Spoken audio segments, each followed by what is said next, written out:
Assalamualaikum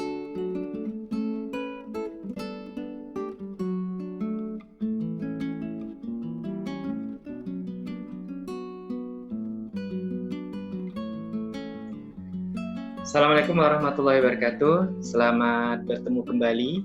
Apa kabar semuanya? Mudah-mudahan kita semua dalam keadaan sehat walafiat. Hari ini kita akan kembali melanjutkan materi kita yang berkaitan tentang statistika. Khusus hari ini kita akan membahas tentang daftar distribusi frekuensi. Nah, baik, langsung saja. Daftar distribusi frekuensi ini merupakan salah satu cara menyajikan data yang sangat banyak, kemudian kita kumpulkan dalam suatu interval atau kelas-kelas tertentu, sehingga memudahkan kita dalam menganalisis atau mendeskripsikan data. Nah, penyajian data dalam bentuk daftar distribusi frekuensi ini dimaksudkan sebagai upaya menyusun suatu urutan data, suatu urutan data ke dalam kelas-kelas interval. Nah, biasanya bentuk distribusi frekuensi itu sangat simpel. Dalam bentuk tabel, biasanya hanya ada 2 kolom. Kolom pertama adalah kolom kelas intervalnya, kemudian kolom kedua adalah kolom frekuensinya. Nah, seperti ini saya tunjukkan, ya. Jadi, kalau kita punya data, ini data tunggal sebenarnya, ya. Jadi data ini katakanlah data usia mulai dari 20 tahun sampai 35 tahun. Misalnya usia 25 tahun di sini ada 5 orang, kemudian 21 tahun ada 6 orang. Nah, ini masih tergolong dalam daftar tunggal, ya. Jadi tidak memiliki kelas-kelas tertentu, jadi tidak punya rentang kelas interval tertentu. Nah, kemudian kita kelompokkan, ya, usianya dengan menggunakan aturan tertentu, nanti saya akan jelaskan, sehingga dia memiliki kelas interval di sini, kemudian juga memiliki yang namanya frekuensi kelas interval. Nah, seperti itu. Jadi daftar distribusi frekuensi itu bentuknya seperti ini, ya. Jadi kita kelompokkan data, ya, kemudian kita susun, ya, dalam sebuah daftar distribusi frekuensi. Nah, baik, sebenarnya daftar distribusi frekuensi ini biasanya banyak jenisnya, ya. Ada daftar distribusi frekuensi, ada lebih dari, kurang dari. Nah, kemudian daftar frekuensi absolut, kemudian ada frekuensi relatif. Nah, pada hari ini kita akan bahas daftar frekuensi yang simple, ya, daftar frekuensi absolut, ya. Nah, jadi ada pun langkah-langkah dalam membuat daftar distribusi frekuensi. Contohnya seperti ini. Misalnya ada data, gitu ya. Data, misalnya data tes hasil belajar siswa. Ini akan kita buat atau kita deskripsikan dalam bentuk daftar distribusi frekuensi. Nah, ada langkah-langkah baku yang harus kita lakukan, ya. Di sini kita menggunakan aturan yang disebut dengan aturan Sturges. Nah, ini sangat umum sekali, ya, aturan Sturges ini yang sering kita gunakan, ya. Nah, langkah-langkahnya yang pertama, ketika kita melihat sebuah atau sekelompok data, yang pertama pastikan jumlah data yang terhimpun ini seakurat mungkin. Ini yang paling pertama. Jadi jangan sampai ada data yang tidak masuk dalam sekelompok data tersebut, ya. Biasanya ini untuk memastikan bahwa semua data nanti akan ditabulasi dalam daftar distribusi frekuensi. Yang kedua, perhatikan data tertinggi dan data terendah. Nah, ini adalah langkah kedua. Jadi kita akan menentukan nanti yang mana data tertinggi dan data terendah dari suatu kelompok data yang belum tersusun, ya, atau yang disebut dengan data tunggal. Kemudian yang kedua, kita akan menetapkan jangkauan atau jarak atau rank, ya, dari himpunan data yang kita miliki atau kita punyai. Jadi data tersebut kita akan tentukan rank-nya, di mana rank itu memiliki rumus tersendiri, yaitu data terbesar yang sudah kita tentukan pada langkah kedua tadi itu dikurangi dengan data yang terkecil. Nah, itulah yang disebut dengan rank atau jangkauan atau jarak. Kemudian langkah selanjutnya, langkah keempat, yaitu merencanakan jumlah kelas atau banyaknya kelas interval. Jadi kalau di sini saya tampilkan, di sini adalah kelas interval. Kalau kita lihat banyaknya kelas interval 1, 2, 3, 4, kemudian 5, 6, 7, 8. Ada 8 kelas. Nah, seperti itu. Nah, sebenarnya pertanyaannya seberapa banyak sih kelas tersebut? Itu tergantung sebenarnya, tergantung dari banyaknya data, ya. Namun di sini jika biasanya itu secara umum biasanya berkisar antara 5 sampai dengan 15 kelas, biasanya seperti itu. Tapi kalau menurut aturan Sturges, ya, ini aturan Sturges ini aturan dikatakan sebagai aturan ancar-ancar atau kira-kira sebenarnya. Kenapa? Karena ketika kita memformulasikan data, ternyata misalnya hanya ada 7 kelas, ternyata ada data yang belum masuk, maka kita tidak bisa memaksakan 7 kelas, kita akan mengubah lagi, ya bisa menjadi 8 kelas, sehingga semua data itu menjadi masuk semua ke dalam interval tersebut. Makanya dikatakan aturan kira-kira. Tapi ada formulasi baku di sini, ya, yaitu untuk menentukan banyaknya jumlah kelas, itu kita menggunakan rumus B sama dengan 1 ditambah 3,3 dikali logaritma dari N. N ini adalah banyaknya kelas, banyaknya data, ya. Banyaknya data. Misalnya datanya ada 100, berarti logaritma dari 100 gitu. Kalau datanya ada 50, berarti logaritma dari 50 dikalikan 3,3 ditambah dengan 1. Itulah banyaknya kelas. Kemudian langkah kelima adalah menentukan panjang kelas, ya, atau disebut dengan P. Jadi pada tiap interval kelas. Jadi tiap interval kelas itu memiliki panjang kelas yang sama, ya, panjang kelas yang sama. Jadi kalau kita lihat di sini adalah ini daftar distribusi frekuensi, ya, maka panjang kelas, ya. Nah, panjang kelas itu selalu sama. Misalnya antara 20 dengan 21 panjang kelasnya selalu sama juga dengan panjang kelas antara 22 dengan 23. Jadi kalau kita kurangkan 20 dikurang 21 berarti 20. Jarak antara 20 dengan 21 berarti 20, 21 berarti ada 2, ya. Ada dua panjangnya 2 angka gitu, ya, atau 2 satuannya. Jadi 2 angka. Kemudian 22 dengan 23 itu sama juga. Berarti kalau di atas panjangnya adalah 2, di bawahnya juga 2. Dan semuanya harus 2. Tapi kalau panjang setiap kelasnya 5, maka semua kelas ini panjangnya adalah 5 gitu. Nah, begitu. Nah, kemudian bagaimana cara mencarinya? Jadi panjang kelas itu ditentukan dengan persamaan X maksimum dikurang X minimum, atau data terbesar dikurang data terkecil, atau yang disebut dengan jangkauan tadi atau range, dibagi dengan B. B itu adalah banyaknya kelas, ya. Banyaknya kelas. Di sini kan banyaknya data, tapi banyaknya kelas. Nah, seperti itu.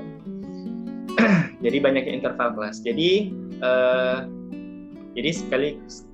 saya ulangi kembali lagi, ya. Jadi P, jadi panjang kelas itu adalah R jangkauan dibagi dengan B banyaknya kelas, ya. Jadi mudah sekali. Jadi pertama kita tentukan range-nya di poin nomor 3. Kedua kita tentukan banyaknya kelas menggunakan aturan Sturges. Yang ketiga kita menentukan panjang kelas tiap interval dengan cara membagi antara range atau jangkauan dibagi dengan B banyaknya kelas. Kemudian langkah terakhir adalah membuat daftar tabel distribusi frekuensi, ya. Kemudian menyusun kelas interval dan menghitung atau menteli banyaknya data atau frekuensi setiap kelas interval. Jadi nanti datanya akan kita hitung satu-satu berdasarkan tiap kelas gitu. Nah, untuk memudahkan kita memahami materi ini, kita akan melihat contoh, ya. Jadi silakan semuanya menyimak, kemudian juga bisa menghitung sama-sama, ya. Baik, contoh 1, misalnya begini. Jadi diketahui data siswa setelah diberikan pembelajaran dengan menggunakan metode kooperatif seperti ini, ya. Jadi datanya, ya, ada 1, 2, 3, 4, 5, 1, 2, 3, 4, 5, 6, 7, 8. 8 kali 5 ada 40 data, ya, atau N-nya sama dengan 40. Nah, seperti itu. Jadi ini kan datanya data tunggal nih. Nah, sekarang bagaimana kita membuat daftar distribusi frekuensinya? Ya. Nah, langsung saja ya, langkah pertama ya, untuk membuat daftar distribusi frekuensi menurut aturan Sturges, yang pertama yang kita lakukan adalah menentukan rentang atau range. Atau sebelum ini kita tentukan dulu nilai terbesar dan terkecil ya. Pertama, data terbesar.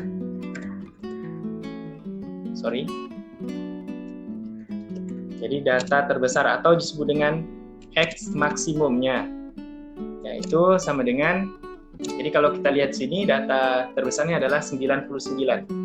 Jadi kalau dilihat di sini, jadi ya data terbesarnya di ini 99. Kemudian kita juga tentukan data terkecil atau X minimum.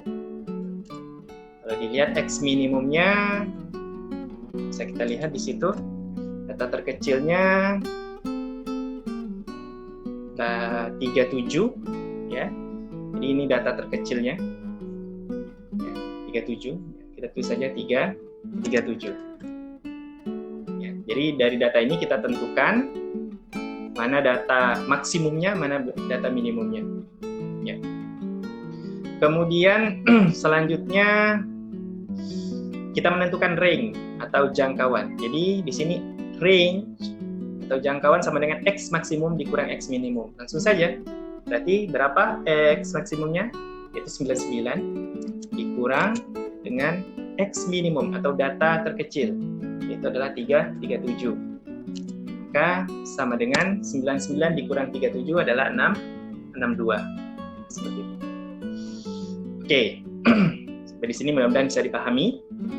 Kemudian selanjutnya adalah merencanakan jumlah kelas. Ya, jadi dengan menggunakan rumus B sama dengan, ya, sini saya B sama dengan 1 ditambah 3,3 logaritma daripada, di sini N jumlah datanya berapa tadi?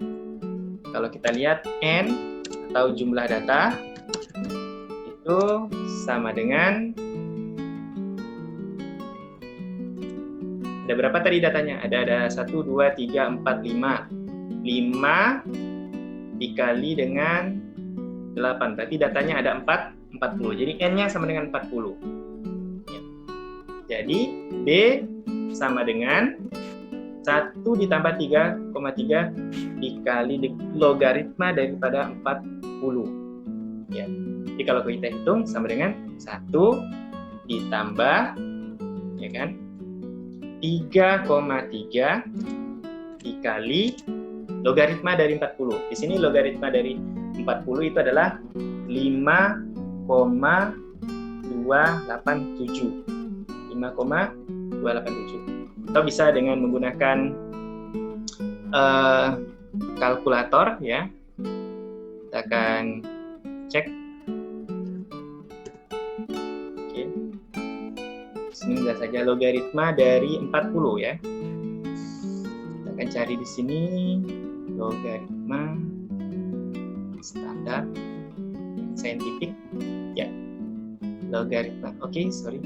Di sini kita masukkan 40 dulu. 40 dan titik ya. Sorry. Ya. Logaritma dari 40 itu 1,602. 1,602. Sorry. Jadi di sini 1,602. 1,602. Kemudian dikalikan dengan 3,3. Oke.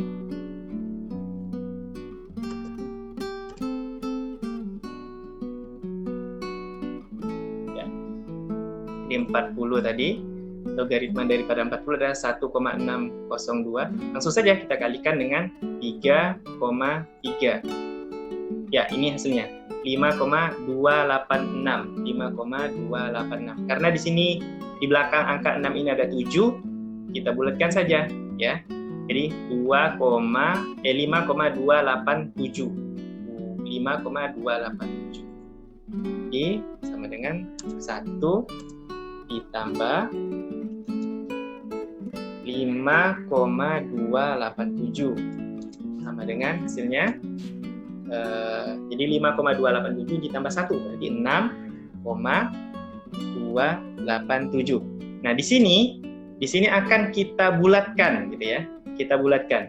Kita lihat di sini kan hasilnya adalah 6,287. Kita selalu bulatkan ke atas. Jadi aturan Sturges ini pembulatannya selalu ke atas. Ya, walaupun dia kalau berdasarkan aturan saintifik, sebenarnya kalau 6,2 ini kalau dibulatkan satu angka itu bukan 7 ya, tapi 6 karena setelah angka di belakang koma ini tidak mencapai angka 5 gitu. Jadi kalau aturan saintifik kan kalau tidak mencapai angka 5 maka ketika dibulatkan hanya satu angka maka dia tetap 6. Kecuali 6,5 dibulatkan jadi 7. 6,8 dibulatkan jadi 7, tapi di sini 6,2 dibulatkan jadi 6. Itu aturan yang berdasarkan aturan saintifik. Tapi kalau aturan Sturger di sini selalu kita bulatkan ke atas ketika kita menemukan angka di belakang koma. Jadi di sini 6,2 kita bulatkan jadi itu 7. Ya. Kita bulatkan jadi 7. Ya. Jadi di sini mendekati angka 7 ya. Ya, seperti itu. Jadi bukan sama dengan 7 tapi ya kita mendekati angka 7 atau kita bulatkan jadi 7. Nah, ini pembulatannya harus dipahami nih. Jadi saya kasih catatan note di sini selalu pembulatannya ya. Ini selalu ke atas. Ini sebenarnya untuk memudahkan ya. Memudahkan.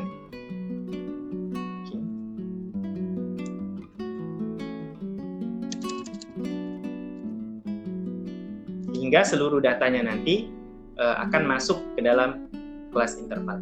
Kemudian selanjutnya adalah membuat rencana panjang kelas. Jadi rencana panjang kelas ini sama dengan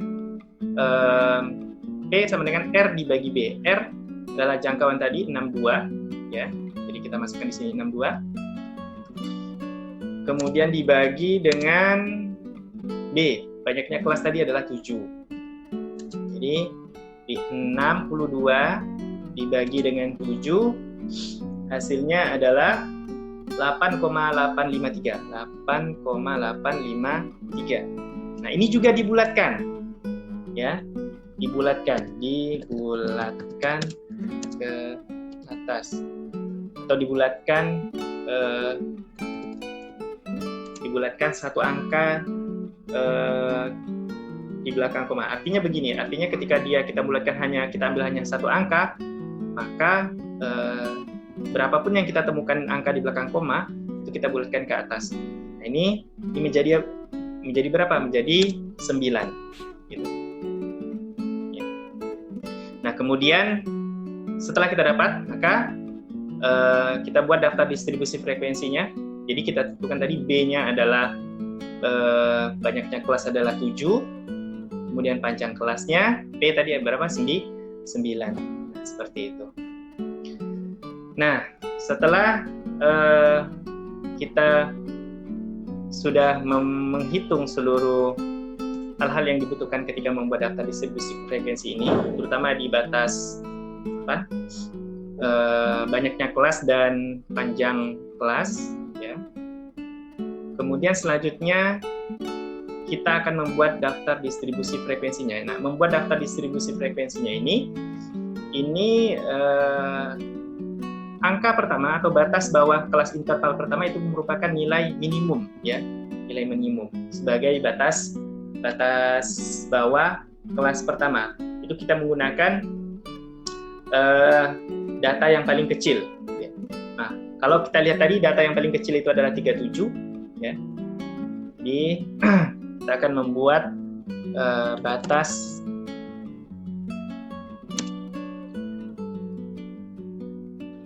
ujung bawah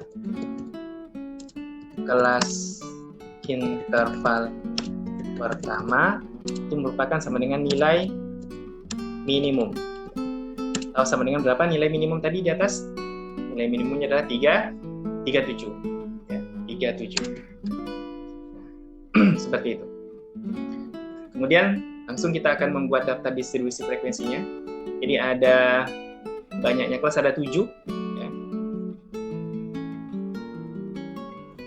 1, 2, 3, 4, 5, 6, 7, 8. Oke.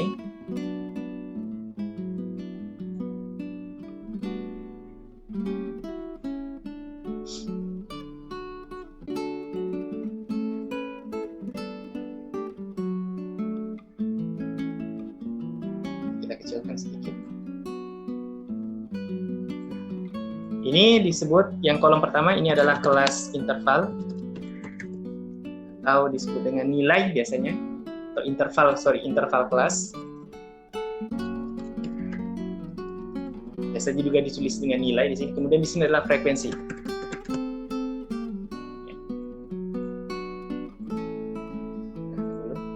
Nah, di sini jadi kita akan memasukkan atau membuat kelas intervalnya. Yang pertama 37 ya. Maka kita masukkan di sini kelas pertama, ujung bawah kelas pertama ya. Kelas interval yang pertama itu ada 37. Berarti 37 ini sampai dengan, nah sekarang kita akan menghitung panjang kelasnya. Panjang kelasnya kan ada 9 nih. Berarti termasuk 37. Berarti 37, 38, 39, 40, 41, 42, 43, 44, 45. Berarti 45. Saya ulangi ya. 37, 38, 39, 40, 41, 42, 43, 44, 45. Berarti sampai dengan 45. Ini kelas yang pertama. Jadi 37 ditambah dengan ya. Kemudian yang selanjutnya adalah setelah 45 tentunya angkanya adalah 46. Jadi 46 sama.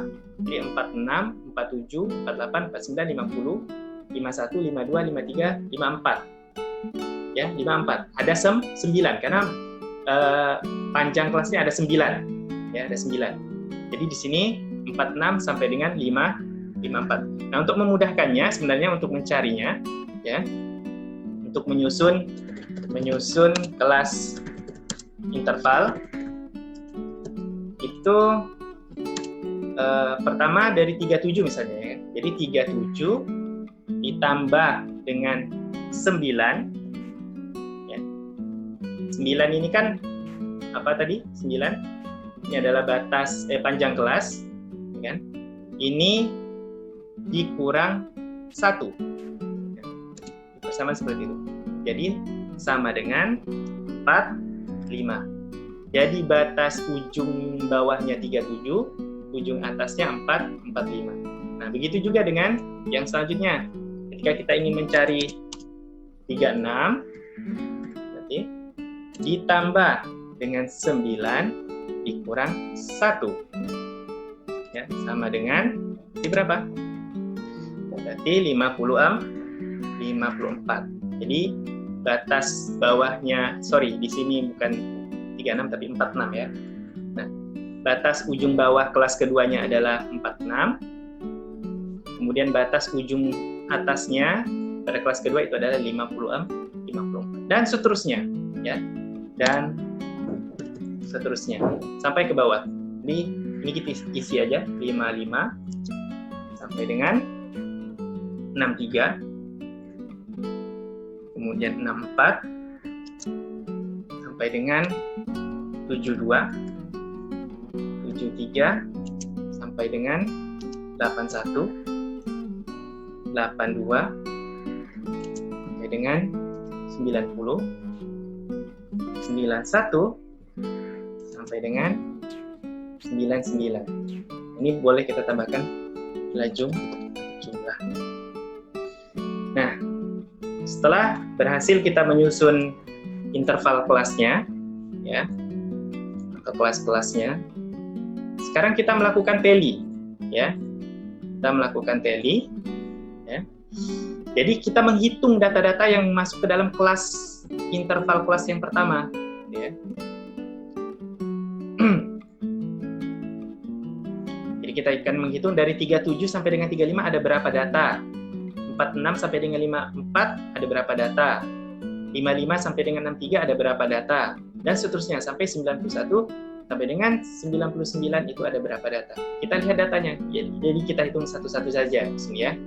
Nah, baik, yang pertama kita akan menghitung 37 sampai dengan 45. Ada berapa data gitu. Itu kita istilahkan dengan detaili biasanya ya.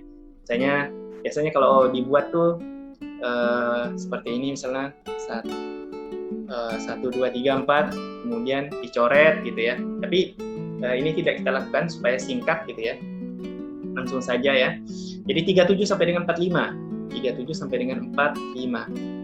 Oke, kita cari datanya. 66, 77, 64, 54, 37. Nah, ini masuk ke dalam satu ya. Batas antara 37 sampai dengan 45 ya. 1, 46 tidak masuk. 45 masuk ya. 45.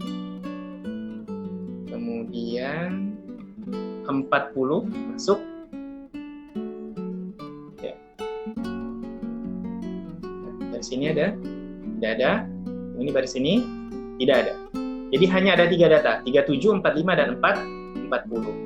Jadi ini banyaknya data ada 3 data. Nah, seperti itu. Kemudian 46 dan 54. 46 dan 54. 46 sampai dengan 54 maksudnya. 46, 54. 46 sampai dengan 54. Oke, ada yang ini ya. Satu data. Kasih warna nggak kelihatan. Hijau aja. Oke, baris kedua. Oke, 46 masuk. 54, berarti 52 juga masuk. 47 masuk. Oke, 54 ya. 52 masuk.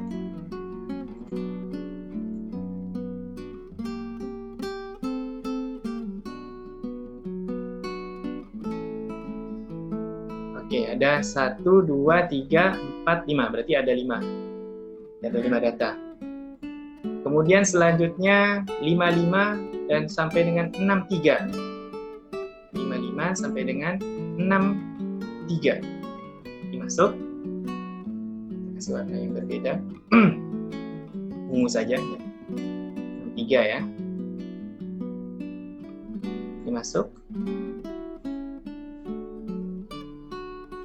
Ini masuk ya. Masuk. 63. Masuk. 60 masuk. 63. Kemudian di baris yang paling bawah ada 66 yang juga termasuk, kemudian 56 juga termasuk ya. Ya, termasuk ya. Nah, jadi kalau kita hitung, jadi 60, 1, 2, 3, 4, 5, 6, 7, 8. Sebentar saya cek ya. 1, 2, 3, 4. Oke. Oh ya, sorry. 66 tidak termasuk ya. Jadi 66 tidak termasuk.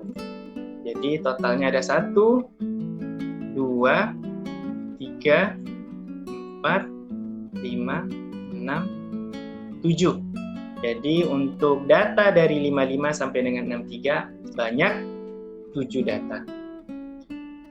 Kemudian selanjutnya 64 sampai dengan 72. 64 sampai dengan 72. 72. Oke, ini termasuk. Kita kasih warna berbeda. Jadi 1 sampai dengan 72. 2. Kemudian 3, 4, ya, 5, 6, kemudian 7, ya, 8,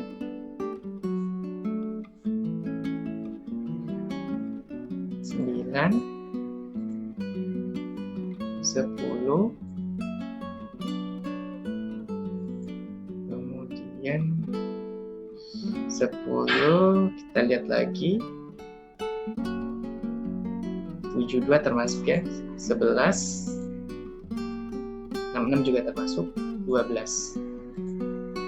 Jadi ada 12 data.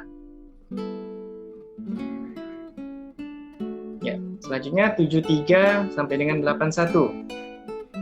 Jadi setelah dihitung nanti kita akan mendapatkan data antara 73 sampai dengan 81 itu sampai dengan 81 ya. 73 sampai dengan 81. Oke. Ini kita merahkan lagi mungkin atau warna yang berbeda. 1, 2,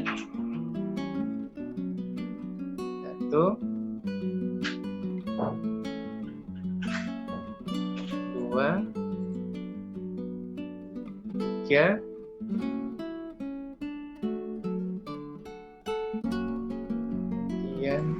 4, 5. Ya, ada 5 data.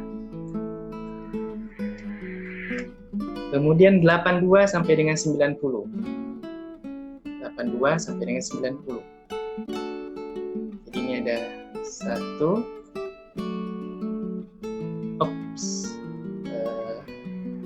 Sedikit warna yang mungkin hijau gitu. 1.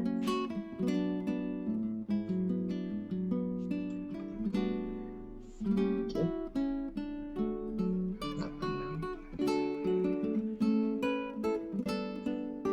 1, 2,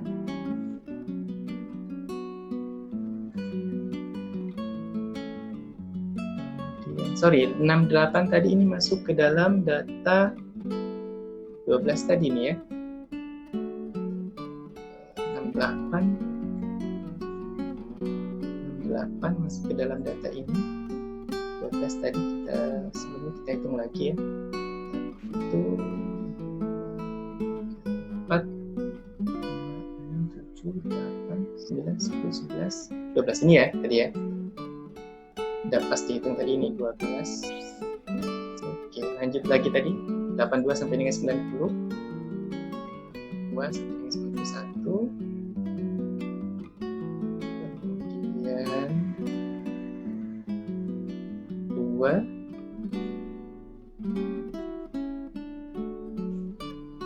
3, 4,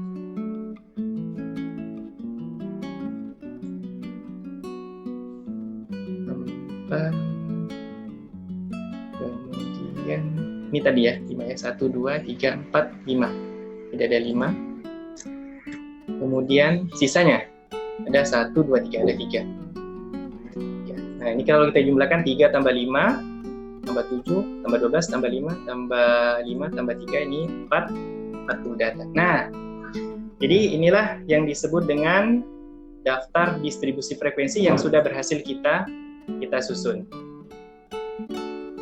Nah, jadi daftar distribusi frekuensi ini, ya, ini nanti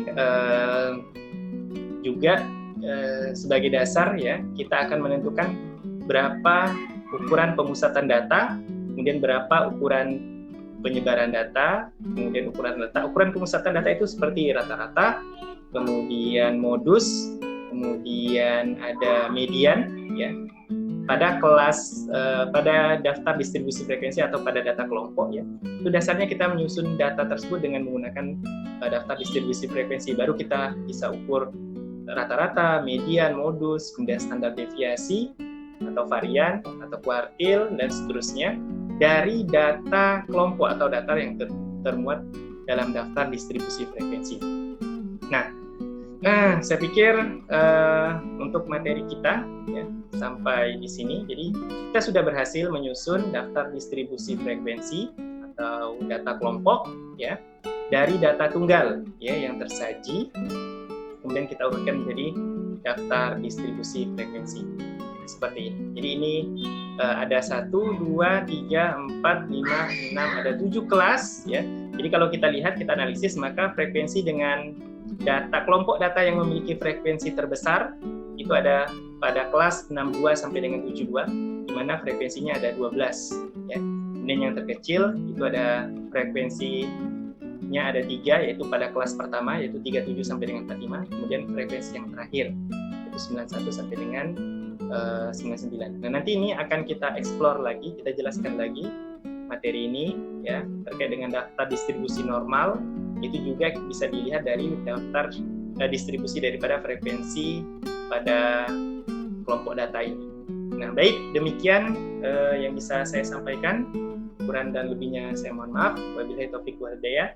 Assalamualaikum warahmatullahi wabarakatuh. Selamat berjumpa.